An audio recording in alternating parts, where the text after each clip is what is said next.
tetapi saat ini saya juga masih belajar untuk terus mengoptimalkan dan melakukan secara riset secara singkat untuk mengefektifkan waktu. Oke, bagus ya, berarti kamu sudah berusaha mengurangi kesalahan itu. Nah, pasti dilihat dari kekurangan dan kelebihan, pasti kamu sudah banyak dong memiliki pengalaman. Boleh diceritakan sedikit? Baik, untuk pengalaman kerja sendiri mungkin saya belum pernah ada ya Bu, akan tetapi selama masa sekolah ataupun kuliah ini saya memiliki banyak sekali pengalaman keaktifan saya, salah satunya di organisasi Kota Bandung Bu. Jadi di Paskibra ini saya juga menjadi sebuah kepengurusan Kota Bandung, alhamdulillahnya keterima menjadi di bidang sarana dan prasarana. Akan tetapi saya lebih fokus untuk berkontribusi di dalam pembagian perlengkapan Kaporlab anggota yang aktif dan juga mendata anggota Paskibra yang aktif. Jadi saya juga mengembangkan potensi saya untuk menganalisa data. Wow, pengalaman kamu cukup banyak ya di bidang akademik dan di non-akademik. Untuk selanjutnya, dari pengalaman kamu yang udah banyak itu pasti kan ada suatu masalah nih ya yang terjadi. Nah, kira-kira masalah apa yang pernah terjadi sama kamu? Baik, untuk masalah yang pernah saya hadapi sendiri di organisasi Paskibra Kota Bandung, yaitu miskomunikasi antara tim satu dengan tim yang lainnya. Yang dimana dalam suatu tugas yang mungkin dilempar ataupun tidak mengerti dalam tugasnya seperti apa, saya mencoba untuk mediasi dan menengahi apa sih yang menjadi permasalahan dalam masalah ini, sehingga jika sudah teratasi, saya pun akan kembali untuk mencoba memberikan tugas yang sesuai dan supaya adil satu sama lainnya, dan di situ terciptalah kerukunan kembali dan juga kondisi normal kembali. Oke, good. Cara penyelesaian masalah kamu cukup baik. Nah, untuk selanjutnya, kira-kira perubahan apa sih yang ada pada diri kamu? Baik, setelah saya riset dan menganalisa di bidang sarana prasarana, Ya. saya melihat karena ini satu kota Bandung sangat banyak sekali ya Ibu sumber daya manusia atau anggota yang aktif. Saya mengusulkan kepada pelatih ataupun instruktur untuk pembagiannya secara merata, yang dimana dalam waktu singkat saya mencoba untuk menarik SDM atau anggota yang aktif untuk segera diberikan Kaporlab agar mengoptimalkan dan juga kualitas SDM-nya tetap terjaga dalam organisasi Paskibra Kota Bandung. Perubahannya cukup banyak dan baik juga ya. Untuk selanjutnya saya pengen tahu nih, kira-kira rencana kamu ke depannya, kamu ingin melakukan apa atau yang seperti apa?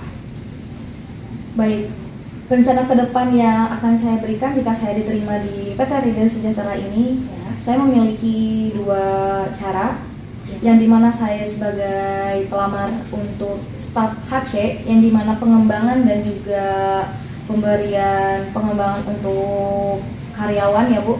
Untuk jangka pendek tersendiri, saya akan memberikan sebuah pelatihan dan juga membuat karyawan yang baru supaya lebih nyaman dan juga melakukan tugasnya yang dengan baik. Lalu untuk jangka panjangnya, saya akan berkontribusi dalam strategi yang sangat cepat dan juga pesat sesuai dengan visi misi yang ada pada perusahaan ini untuk meraih tujuan yang diinginkan sesuai ekspektasi, dan juga saya pun akan membuat sebuah apresiasi untuk karyawan yang mempunyai potensi yang cukup baik agar mereka termotivasi dan terus untuk semangat dalam bekerja. Rencana kamu cukup baik ya. Untuk pertanyaan terakhir, seandainya kamu diterima nih di PT Ridel Sejahtera, apa kamu sudah memiliki ekspektasi untuk gaji dan fasilitas apa saja yang ingin kamu dapatkan jika kamu ditempatkan di PT Ridel Sejahtera ini?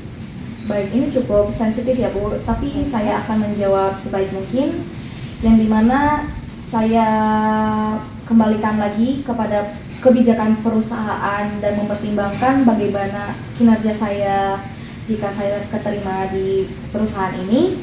Dan saya pun sudah menganalisa dari kebutuhan warga Indonesia ya Bu, UMR itu sudah di angka 4 juta ya Bu.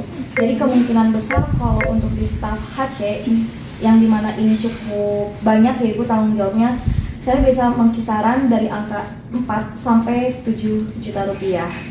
Jadi saya mohon kepada Bapak atau Ibu untuk mempertimbangkan dan juga melihat bagaimana potensi kinerja saya. Saya akan menghargai itu dan tidak memungkiri mengurangi dari hasil analisa saya. Dan untuk fasilitas yang saya harapkan, yang pertama tentunya di lingkungan kerja ini menciptakan suatu suasana yang kondusif, efektif, dan membuat semua karyawan nyaman agar lebih teliti dan fokus untuk mengerjakan pekerjaan masing-masingnya. Lalu untuk selanjutnya ada kesehatan dan juga ketenaga kerjaan itu juga menjadi suatu hal yang sangat penting, aset bagi SDM, karena kita juga akan memberikan kepastian dan juga kinerja yang cukup baik untuk perusahaan ini. Seperti itu Bu. Apa ada lagi? Sudah cukup Bu. Oke, jika sudah cukup, saya akhiri saja interview hari ini, siang hari ini. Untuk sebelumnya Pak, ada yang ingin saudari tanyakan? Sudah cukup Bu. Oke, jika sudah cukup, saya akhiri saja interview hari ini. Untuk informasi selanjutnya akan kami sampaikan sekitar 1 minggu ke depan. Selamat siang. Baik Bu, terima kasih. Selamat siang.